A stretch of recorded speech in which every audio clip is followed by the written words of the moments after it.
हमारे साथ खास बातचीत करने के लिए सुप्रिया श्रीनिधि जी हैं।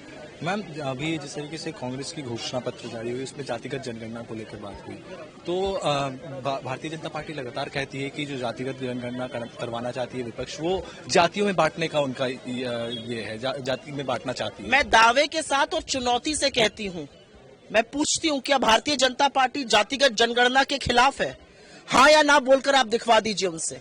असलियत यह है कि जातिगत जनगणना इस देश की मांग है, उस वर्ग की मांग है जिसको पिछड़ा रखा गया, उस वर्ग की मांग है जो अपनी उन्नति चाहता है, और जातिगत जनगणना तो होकर रहेगी इस देश में। आज अगर शोषित, वंचित, दलित, पिछड़े लोग, आदिवासी लोग अपना हक चाहते हैं तो आप कहते हैं देश बट रहा है। दिन भर प्रधानमंत्री जी जब अपनी जात बताते हैं तब देश नहीं बट रहा है। थोड़ा सवाल बीजेपी से भी पूछिए डंके की चोट पर। बीजेपी से भी पूछा जाएगा। मैम, अगर हम दूसरे मुद्दे पे आए तो एमएसपी को निर्धारित करने की भी बात की गई है।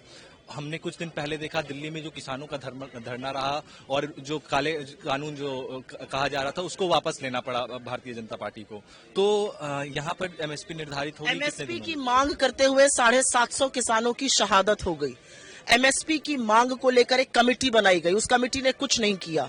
एमएसपी के खिलाफ भारत सरकार, नरेंद्र मोदी की सरकार ने कानून बनाया कि आप बोनस नहीं दीजिएगा। वो सरकार जिसने सुप्रीम कोर्ट में कहा एमएसपी देना संभव नहीं है, प्रॉफिट नहीं रहेगा, वो सरकार आज एमएसपी की बात करती है। मैं तो भारतीय जनता पार्टी से ये कहती हूं कि आप जो एमएसपी का झुंझुना छत्तीसगढ़, राजस्थान और मध्य प्रदेश में बजा रहे हैं, 10 राज्यों में आपकी सरकारें हैं ना, उत्तर प्रदेश में करके दिखा दीजिए। अभी बुआई हुई है गेहूं की, कहिए किसान को कि आप 2700 पे खरीदेगा। आपकी हिम्मत और हैसियत नहीं है खरीदने की। राजस्थान में, मध्य प्रदेश में, छत्तीसगढ़ में हम आपको ज्यादा दाम पर खरीद कर दिखाएंगे। अंतिम सवाल मैम, जो विपक्ष है, भारतीय जनता पार्टी जो राज्य में विपक्ष है यहाँ पे, उनका साफ तौर पर कहना रहता है कि जो महिला है वो सुरक्षित नहीं है। राजस्थान में बलात्कार के केसेस कहीं आ रहे हैं। और आपको राजस्थान में 2:30 बजे रात को किसी लड़की को उसके परिवार के बिना फूंक देने की खबर सुनाई दी? नहीं, हाथरस में सुनाई दी। आपको किसी महिला के चीरहरण की खबर सुनाई दी? नहीं, लखीमपुर में सुनाई दी।